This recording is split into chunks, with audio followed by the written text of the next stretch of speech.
The cursed prisoner in the cold silence of space. There was a dark planet called Zarian 9. It had no cities, no markets, no people. Only one thing lived there. Fear. At the center of this dead planet was a giant underground prison. The prison was not for criminals. It was built for only one prisoner, a girl. No one knew her real name. They called her only one thing: the Untouchable. She sat alone in a glass cell. Her skin glowed faintly, like soft blue fire. Her eyes were tired, always looking at the ceiling, like she was searching for the stars. The guards stayed far away.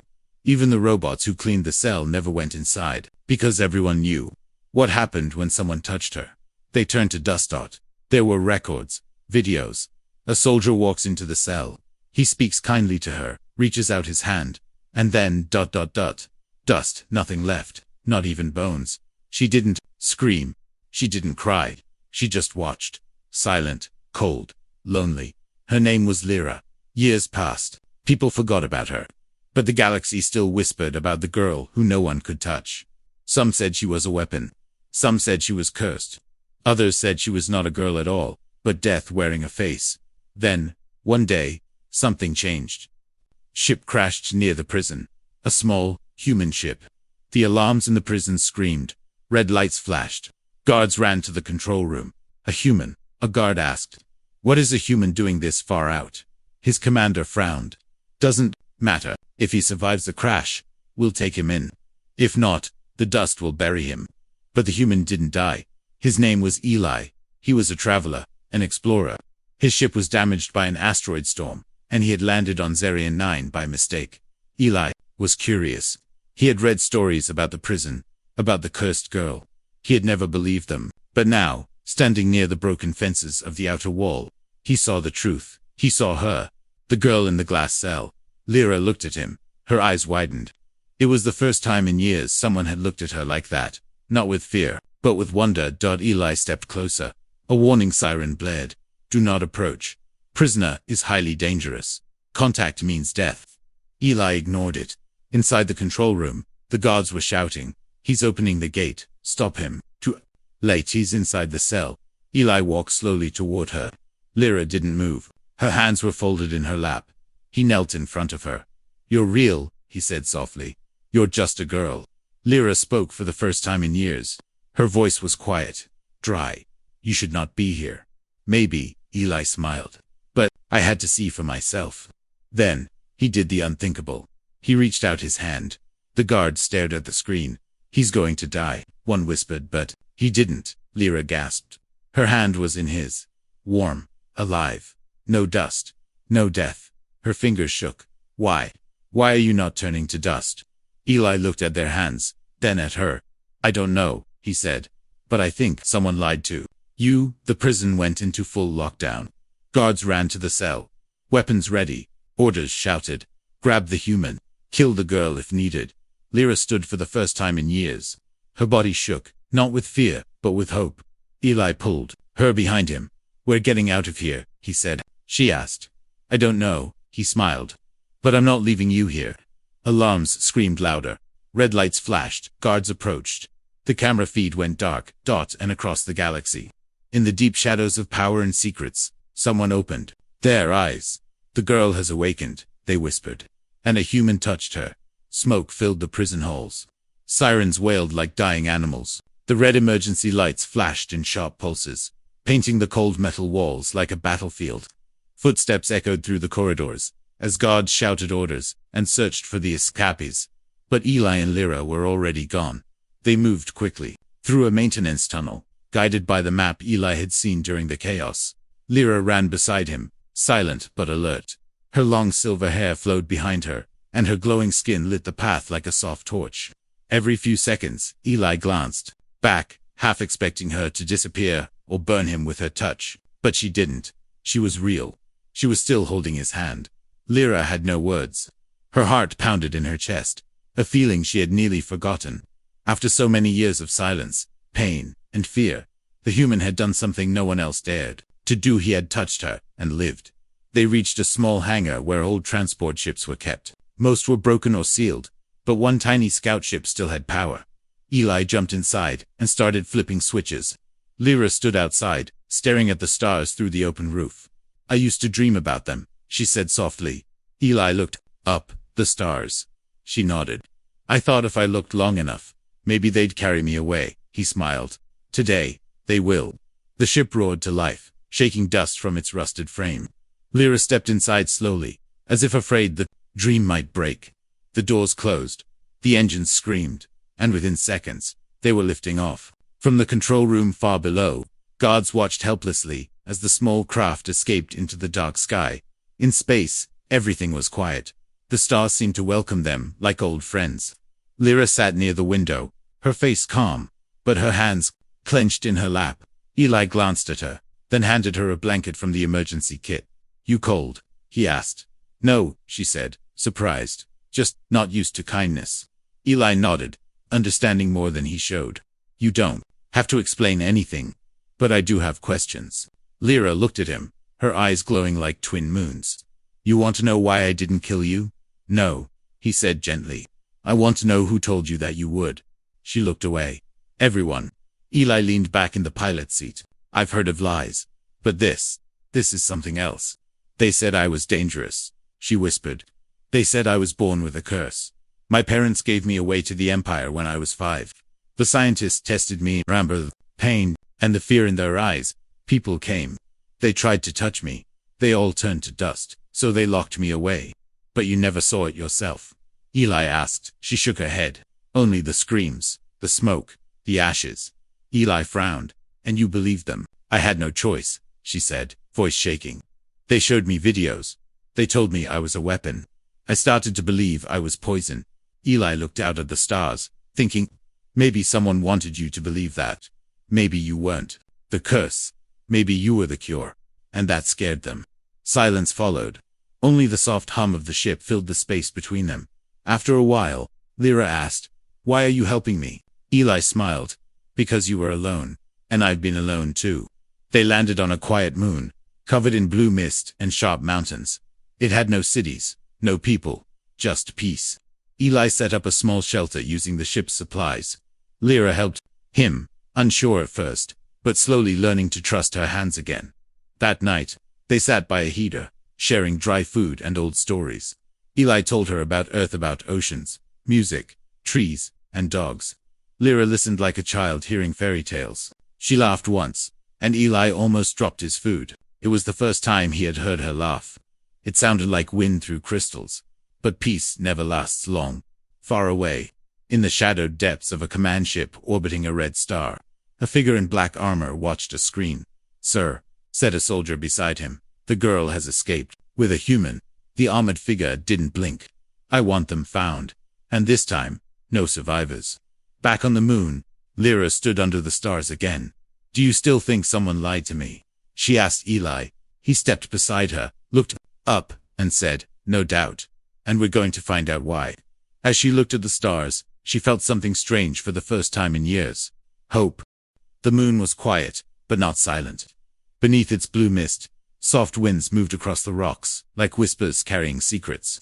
Eli walked beside Lyra, scanning the hills with a handheld tracker. They had been on this moon for 2 days now, hiding, resting, and searching. The stars above were calm, but Eli knew trouble was coming. Somewhere out there, someone powerful was hunting them, and the answers they needed were buried deep in the past. Lyra stayed close. Every step she took felt heavier, like the ground remembered her pain. She had been silent most of the morning. Her eyes stared ahead, but Eli could tell her mind was lost somewhere far behind. She was remembering things she had spent years trying to forget. We're close, Eli said, looking at the blinking light on his tracker. The signal's getting stronger. What kind of signal? Lyra asked quietly. Old tech. Research data, maybe. I hacked the Empire's channel last night, found a map hidden inside a weather file. This moon was used for secret testing. Looks like they built a lab here, and buried it when they were done. Lyra frowned. What kind of testing? Eli looked at her. I think. The kind they used you for. The words hit her like ice. She didn't answer. They walked on in silence. Finally, they reached a ridge. Below it lay a cracked metal hatch, half covered in stone and dirt. A faded symbol was still visible on the steel. The insignia of Project Silence. Lyra froze. I've seen that mark before. On the walls of my cell. On the uniforms of the doctors. Eli knelt and brushed away the dust. Then we're in the right place. It took both of them to force the hatch open. Russ screamed as the doors lifted, revealing a narrow staircase leading into the ground. Darkness waited below, thick and cold. They entered slowly. Lyra's glow lit the walls, showing broken wires and shattered glass. The air smelled like old machines and forgotten memories. The hallway led to a central room filled with dusty monitors, collapsed chairs, and hundreds of data drives sealed in cracked cases. Eli connected one drive to his tablet. Lines of code appeared, followed by files labeled subject data, interaction, logs, test 014A, containment protocols, and finally, immunity data. He clicked the last one. The screen lit up with a video. A scientist appeared, tired and pale, speaking to a camera. Log 145. Subject Zeta continues to show unstable energy reactions. Contact with test species results in immediate disintegration, except for one case. Lyra leaned forward. Her hands trembled. The scientist continued. Test 01 for a human DNA. Subject Zeta showed no lethal effect, no reaction at all. Human touch is harmless, possibly even calming. This was never supposed to happen. We were told humans weren't compatible. We were wrong. Eli paused the video. They knew humans were immune. Lyra stared at the screen. Her voice cracked. Then why didn't they tell me? Why did they lock me away? Eli looked around the ruined lab. Because the truth was dangerous. If you weren't a curse, you were hope. And hope is harder to control than fear. He loaded another file. It was a letter, unsent. From the same scientist, to whoever finds this. Forgive me, she wasn't a weapon. She was scared, alone. Her powers responded to fear. We pushed her, hurt her, made her believe she was death. We never gave her a chance to be more. Lyra stepped back. Her face was pale. Her breath was short. They used me, she whispered. They created the fear, so I would believe it too. Eli touched her arm gently. Not anymore. Suddenly, the tracker in his pocket beeped loudly. Incoming signal. He pulled it out. Ship approaching fast. No ID. Lyra's eyes widened. They found us. Outside, the sky had changed. A black ship sliced through the clouds like a knife. Its shape was sharp, its engines silent. It hovered above the moon like a shadow made of metal. From its underside, drones dropped onto the surface. Their red lights scanned the area, locking onto heat signatures. They're here for me, Lyra said. And they won't stop. Eli grabbed the data drives. Then we don't stop either. We have proof now. The truth is in our hands. They ran back through the tunnels, climbed the hatch, and raced toward the ship. The air buzzed with the sound of engines and drones swarming. But this time, Lyra didn't look back in fear. She looked forward, with fire in her eyes. As the ship lifted into the sky, one of the drones sent a final signal to the mothership. Inside, a tall figure watched a new image appear. Lyra, alive and glowing, beside the human. The figure smiled, darkly. She's awake now, he said. Let the galaxy burn. The stars above the jungle planet moved slowly, hidden behind thick clouds and the red glow of twin moons. Below, in the heart of the trees, Lyra and Eli moved like shadows, silent and alert. They had landed on a small, unmarked world, one not shown on most star maps. It was old, wild, and full of whispers. Eli had chosen it because it had no cities, no satellites, no eyes. But he knew it couldn't stay hidden for long. Lyra walked ahead, her eyes scanning the forest. Her glow was faint, almost invisible now, like her body was learning to hide itself. Days had passed since they escaped the lab on the blue moon. They had slept in caves, traveled by foot, and shared food with quiet animals that watched from the dark. Every night, Eli checked his stolen data drives. Every morning, he woke up fearing the sky would bring fire. The truth they had found was dangerous, a secret buried by the Empire for years. The girl once called a weapon was never a killer by nature. She had been scared, hurt, and lied to. But now, with each passing day, she grew stronger, not just in power, but in will. And the galaxy was beginning to notice. That evening, they reached the edge of a valley filled with ruins. Stone towers broken by time stood like dead trees. Eli looked through his scanner and sighed. No energy signals. No life signs. It's dead, but it'll hide us. They made camp inside a broken hall, its roof half missing, stars visible through the cracks. Lyra sat on a piece of stone, her face calm but her hands clenched. I remember this kind of place, she said. I was taken from one like this. They told me it wasn't safe to stay where I was born. Eli looked at her gently. Do you think it ever was? She shook her head. No, but it was home. Before he could reply, the scanner on his wrist beeped. A sharp, high-pitched tone. Not random. Not natural. Something's here, he whispered. In the sky above. Something moved. It came like thunder, wrapped in silence. A sleek, black ship cutting through clouds without a sound. From its side, smaller crafts shot downward, disappearing into the trees. Red lights blinked through the forest. They found us, Eli said. No, Lyra whispered, eyes narrowing. They hunted us. The air turned colder. In the distance, sounds of trees cracking, animals fleeing, and engines humming filled the night. Then came the shadows. Tall armored beings stepped into the ruins. They were not regular soldiers. They were trackers. Elite hunters trained to capture rare targets alive. Their armor was black with glowing red veins. Their eyes were hidden behind masks, shaped like skulls. One of them raised a hand. A flat voice echoed from his helmet. Lyra of Project Silence. Surrender. The Empire wants you back. Lyra stood slowly. Her voice was calm. The Empire can burn. The lead tracker moved forward. You are dangerous. She's not your weapon anymore, Eli said, stepping in front of her. The tracker turned toward him. You are the anomaly. The human who did not turn to dust. The proof we must erase. Without warning, the attack began. Blades of light sliced the air. Eli dodged left, pulling out a small pulse gun. Lyra moved with him, her body glowing brighter now, not in fear, but in power. A tracker rushed toward her, blade raised. But as he came close, his weapon cracked, metal turning soft. Bending away from her energy field, she raised her hand, and a wave of light burst from her palm. It was not fire, not heat, but pure force. The tracker was thrown back into a wall. Armor crushed. Eli fired at another, hitting its mask, sparks flying. The ruins shook with battle, but they were outnumbered. We need to run, Eli shouted. No, Lyra said. They'll keep chasing us. I need to stop them. She stepped forward, hands raised, and let out a wave of calm energy. It spread through the ruins like a silent wind. Plants stopped shaking. Blades melted. The trackers froze. One dropped to his knees, helmet shaking. What is this feeling? Lyra's voice echoed. Peace. Then, a sound filled the air, a sharp, high-pitched scream from the sky. The mother ship above had fired something. A sonic bomb. A last weapon to disable her power. Eli saw it falling. Lyra, move. But she didn't run. She raised both hands toward the sky. The bomb stopped mid-air. For a moment, everything went silent. Then, with a soft glow, it turned to dust. The trackers ran. The ship above backed away. Lyra stood, breathing heavily, her power fading slowly.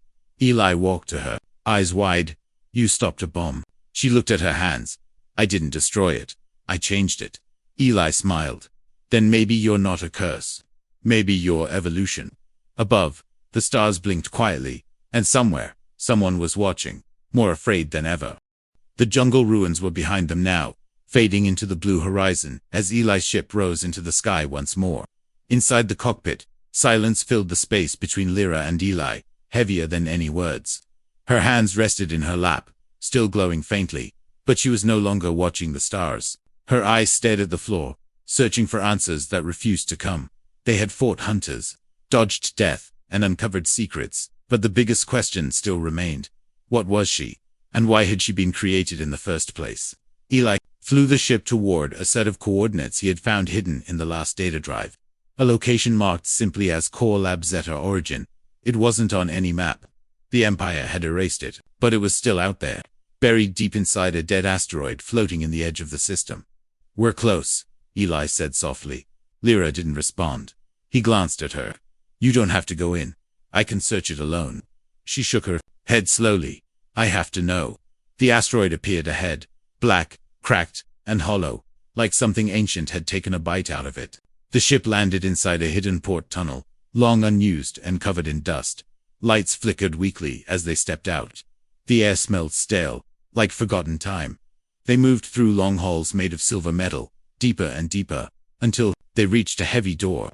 It opened with a hiss, revealing a lab still filled with machines, tables, and sealed glass chambers. Everything was frozen in time. But the moment Lyra stepped inside, the lights turned on by themselves. The room seemed to recognize her. Eli moved to a console and connected his tablet. The system was locked, but he broke through it easily. Files opened one by one. Bot, Project Zeta. Subject Lyra. Stage 0 to 9. Emotion to energy response. There are videos, Eli said. Logs. Experiments. Lyra's fingers tightened. Show me. The first video played. A much younger Lyra sat in a glass room, crying. Around her, scientists watched through screens. Her sobs made the lights flicker. As her fear grew, objects around her floated, then shattered. Another video showed her older, silent, staring at a dying flower in a glass jar. A voice told her to feel nothing, to stop reacting. The flower turned to ash when she looked away. She wasn't born like this, Eli whispered. They shaped you. A final log played. It was the same scientist whose message they'd seen before. Final report. Subject Lyra has passed the threshold. Emotional reaction now triggers full molecular disruption. She is no longer a child. She is energy itself. But I see it now. The more she feels, the more she becomes. Not just destruction. She can change matter, shape it, heal it. But the higher command doesn't want that. They want a weapon, not a miracle. They're sealing her away tomorrow. I won't be here. The screen went black. Lyra turned away, her breath shaking. They made me into this. They tested my pain, my fear, over and over, until I believed I was a monster. You're not, Eli said. She looked at him, tears in her eyes, but no longer afraid. I was an experiment, not a person. No, Eli replied. You were hope. That's why they buried you. Suddenly, the room shook. Lights blinked. A deep sound rumbled through the lab. Eli checked the screen. Something's powering up. We triggered something by entering. Before he could react, the floor split open. A hidden chamber rising from below. Inside it was a tall glass pod, and floating inside was another figure. Not human. Not like Lyra, a second creation. It opened its eyes. Pure white. No pupils. And the pod shattered. The figure stepped out, skin silver like mercury, face smooth, with no emotion. A voice echoed from a speaker above. Subject Zeta 2 activated. Neutralization. Protocol engaged. Eli pulled out his weapon. What the hell is this? Lyra stepped forward. They made another, a counterweapon, in case I evolved. Zeta 2 moved like light, faster than Eli could blink. It punched a console, shorting it. Sparks flew. Then it turned to Lyra and tilted its head. You are unstable, it said. You must be contained. Lyra didn't flinch. You were just another cage. It lunged at her. She raised her hand, not to attack, but to reach. Energy flowed between them, pushing Zeta to back. I won't fight like them, Lyra said. I'm not their tool. But Zeta 2 was not programmed to listen. It attacked again. Eli fired, but the shots bounced off its skin. The lab filled with smoke and light as the two forces collided, one born of control, the other of broken freedom. Finally, Lyra screamed, not in fear, but power. The entire room bent with light. Zeta 2 froze midair, and then dropped, deactivated. Silence. Eli rushed to her. Are you okay? Lyra looked at her hands. I didn't destroy it. I shut it down. He nodded. You used control, not force. She turned to the cracked lab behind her. They made me an experiment. But I decide who I am now. From deep space, another signal awakened. The Empire had heard the alarm. More were coming. But Lyra was no longer running. The broken lab was silent now. Zeta 2, the weapon created to control Lyra, lay motionless on the floor, its silver skin dim and lifeless. The lights in the chamber flickered, barely alive after the energy surged. Eli sat on the edge of a cracked console, breathing hard, watching Lyra from across the room. She stood completely still, eyes closed, body glowing softly like a fading star. But something had changed. She was no longer confused, no longer afraid. Her power didn't flicker or burst out of control. It moved through her now, like a river, calm, steady, waiting to be used with purpose. Eli had seen many things in his life, but never this. A person standing between what she was made to be and what she chose to become. You stopped it, he said softly. Lyra opened her eyes. No, I understood it. Eli tilted his head. What do you mean? I felt its mind. Zeta 2 wasn't just a machine. It was a mirror. It had no emotions, no memories, no dreams. That's what they wanted me to become. She looked at her hands, her voice quiet. but I remembered everything they tried to erase. Suddenly, a low hum shook the room. Red lights began to flash along the broken walls. A warning siren echoed from the corners of the lab. Eli jumped to his feet and checked the console. A beacon. The Empire's ships. They're on their way. 20 minutes, maybe less. Lyra didn't flinch. Then we end this now. We can't fight a whole fleet, Eli said. I'm not going to fight them, Lyra answered. I'm going to stop them. Eli moved closer. How? She turned to the center of the lab where a large, sealed chamber stood, still untouched, locked with old codes. That door, she said. It's the core, the origin of Project Silence. Whatever's behind it, it's connected to me. Eli hesitated. It could be dangerous. I am dangerous, she replied, but not to you. The door opened at her touch. Inside, a small crystal floated in the center of the room, humming with soft, golden light. Symbols circled it in the air. Strange, ancient, almost alive. Lyra stepped inside, drawn to it, like it was calling her name.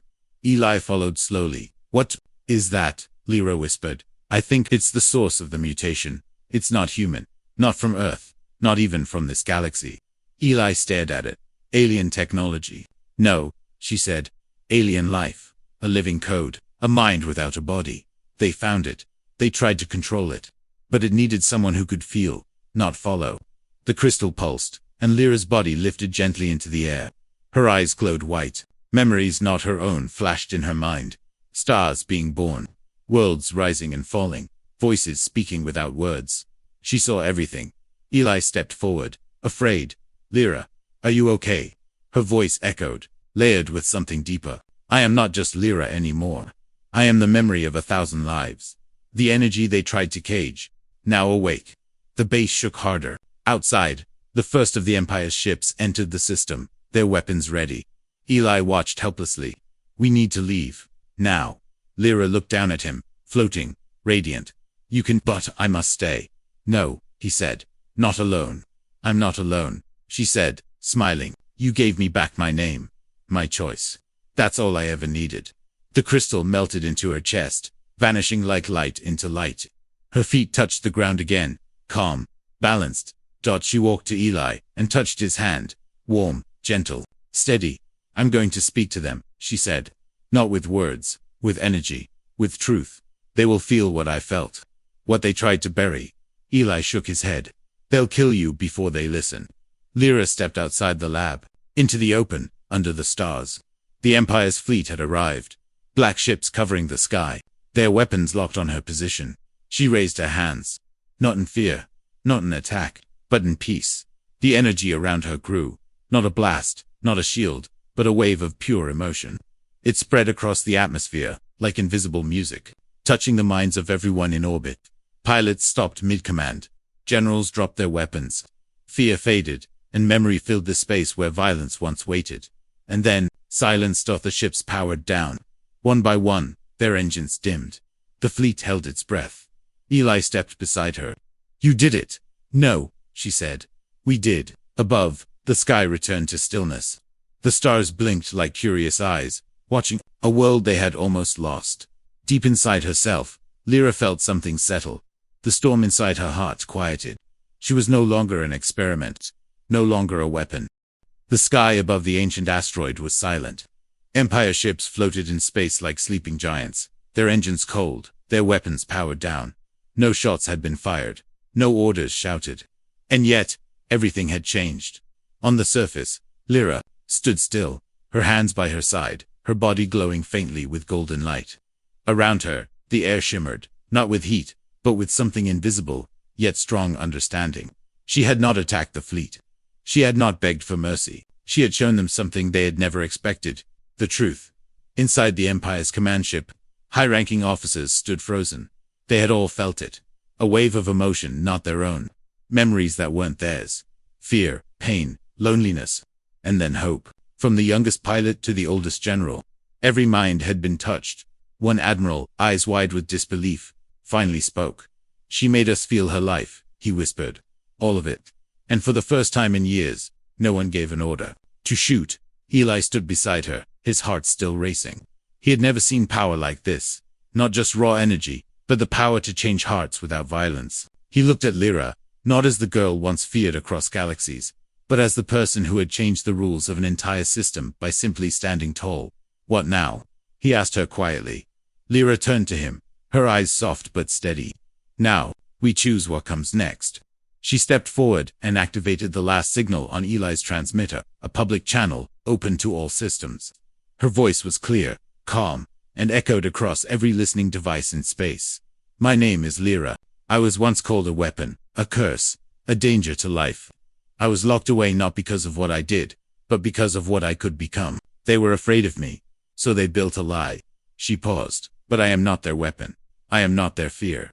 I am proof that even the most broken things can heal." On distant planets, people listened. On warships, soldiers lowered their weapons. On trading moons, news screens displayed her face. Across space, silence held its breath. "I do not ask for war. I ask for truth. I ask for a future where people are not caged for being different. I was alone for a long time, but now I'm not. And neither are you." The message ended. Nothing exploded. No ship moved. But something bigger had happened. Minds had changed. Across the galaxy, rumors would turn into questions, questions into doubt, and doubt into action. The Empire's grip would loosen, not by force, but from within. Lyra turned to Eli. Her strength was still in her, but now it was quiet, like fire that had learned how to warm instead of burn. "They won't come after us now," Eli said, watching the ships slowly turn away, one by one. "You showed them something they couldn't erase." Lyra nodded. "But this is only the beginning." They returned to the ship together. The lab, the ruins, the weapons all left behind like old skin. As they took off, Lyra watched the stars through the window, not with longing, but with purpose. Eli piloted the ship through the soft dark of space, his hands calm on the controls. "Where to next?" he asked. Lyra smiled faintly. "Somewhere we can plant new things." He raised an eyebrow. "Like a garden, like a future." They flew in silence for a while. Then Lyra spoke again, more softly. "You were the first person who touched me, and didn't disappear." Eli glanced at her. "You were the first person who made me feel like humanity still meant something." She reached out, and once again, they held hands. No fear, no death, just connection. Far behind them, in the Empire's core world, debates began. Generals argued. Councils shook. Some wanted revenge. Others wanted change. But one fact couldn't be erased. The girl who was once locked in a prison had made the galaxy stop and think. She had changed everything. Weeks later, on a small green planet with no name, Lyra and Eli began again. They built a home with their own hands, using stones and wood, not weapons. They welcomed others, runaways, lost ones, people with strange powers and stories of their own. A small village grew, not ruled by fear or control, but by care. And every night, Lyra would sit under the stars, looking not for escape, but simply watching.